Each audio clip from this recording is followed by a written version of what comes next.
Vlogs त्यामुळे एका आठवड्यासाठी थांबवले होते, कारण माझे पेपर होते. त्यामुळे आज कोल्हापूरहून काल रात्री आलो आहे. काय येताना काय शूट घेतला नव्हता. आज आलेलो आहे आपण शेतामध्ये. भाऊला वर सोडलेलं आहे. खाली आता आपण आलोय ज्वारीच्या प्लॉटमध्ये.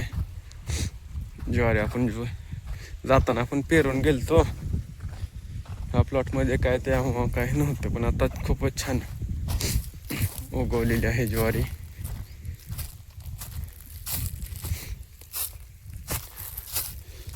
तर ह्याला आपण पाणी चालू केले भाऊनं,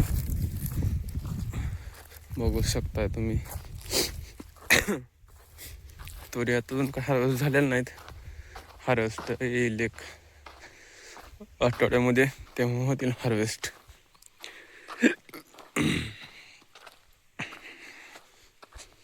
आता आपण जाऊन विहिरीकडला दृश्य बघूया.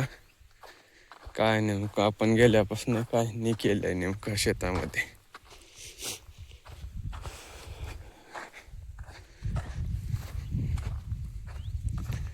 खाली पण ज्वारी वापलेली आहे. जाताना वापलेलीच होती ती थोडी थोडी, पण आता खूप चांगल्या प्रमाणात वापलेली आहे. तर चला बघूया विहिरीकडला आपण काय आहे ते. आलेलो आहे विहिरीजवळ.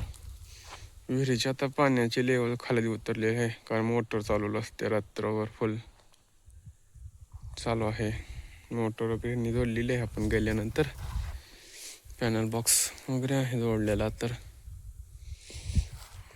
बाकीचं काय तर चला, विहिरीचं पण बघून झालेलं आहे.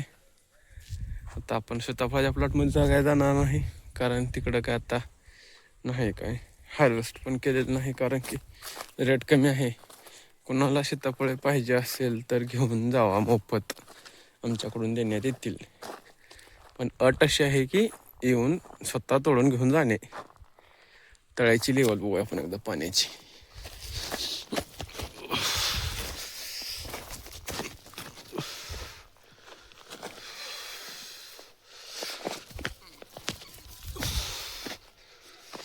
तळ्याची पण लेवल उतरलेली आहे छानच.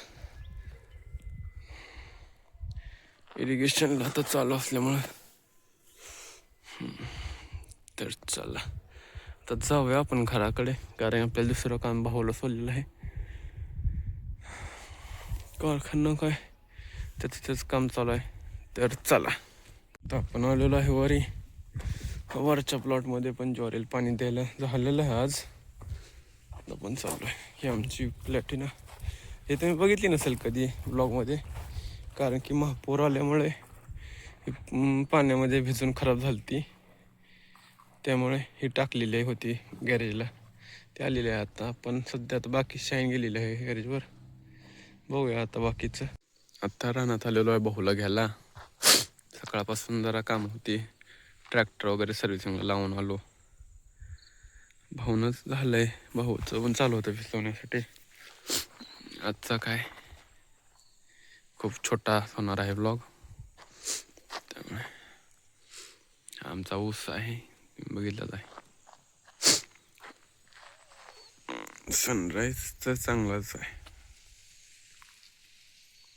तर आजचा ब्लॉग इथं शेवट होत आहे. तर उद्या भेटूया आणखी एका नवीन ब्लॉगमध्ये.